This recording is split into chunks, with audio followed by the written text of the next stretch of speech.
Alright everyone, now we have another legendary win for guns in the United States. A gun control bill just failed. Of course, it's a predecessor struck down by Bruin, not upheld in the state court system, and so the Democrats wanted to replace it. It failed in California. It fell a vote short of passing the threshold in the Californian legislature. You've got nothing but Democrats there for the most part. Even in California, the writing is on the wall. In the wake of the Bruin decision, it is not capable for any state or other entity to defend most of the gun control that's ever been passed. What the Bruin decision forces is the reconsideration of existing gun control, more specifically related to carrying permits. That's what this involved. It's similar to the New York case.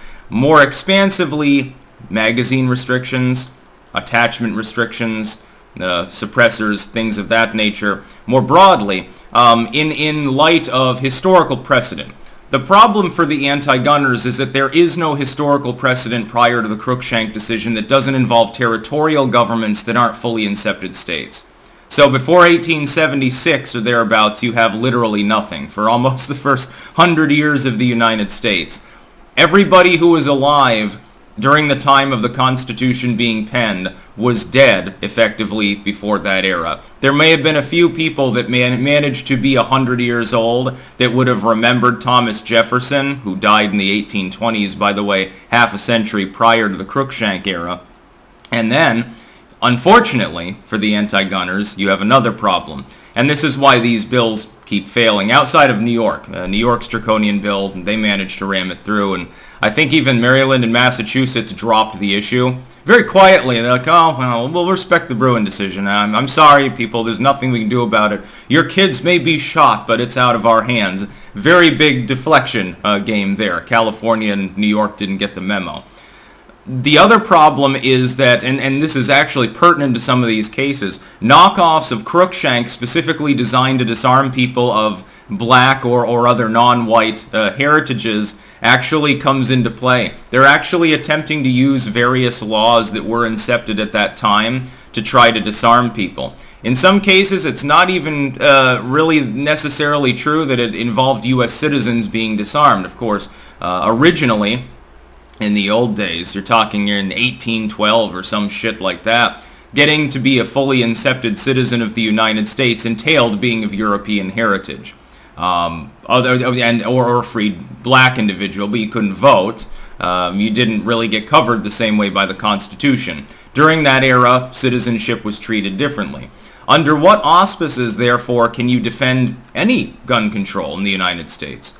There was none. There's no historical precedent that dates back far enough to even remotely overlap with an originalist take. The fact is that the Second Amendment involves the militia, which is the civilian population as a whole able to muster. It's specifically not soldiers, it's everyone but soldiers, effectively, who's at least 18 and of able body. Originally, it would have meant men. Later on, it means women as well, etc. It involves them. And the right of the people to keep and bear arms shall not be infringed. It's as simple as that. If the militia is going to be well regulated, actually it has to have arguably more guns than it currently has. We have a deficient militia right now because there aren't enough gun owners. It's only half the population. It should be effectively everybody who's not a violent felon or a goddamn lunatic or is under the age of 18 or they're old and senile and they can't wield a firearm without hurting themselves. Literally every other person in the population is a member of the lawful civilian militia. That's why people, if you want to look at historical precedent, owned warships and cannons and Gatling guns and bought dynamite and shit like that up until a relatively modern period. When you're going to use this originalistic argument from Bruin to try to defend gun control, you're effectively looking at late 19th century, and you're looking at laws that were in some cases drafted by the fucking goddamn Ku Klux Klan. That's going to be a real non-starter, I think, when you tell the progressive voters, here's a historical picture showing the signing of a gun control document from 1881, and it's a reason why we can ban you from owning a BB gun. And it'll be a bunch of dudes in hoods.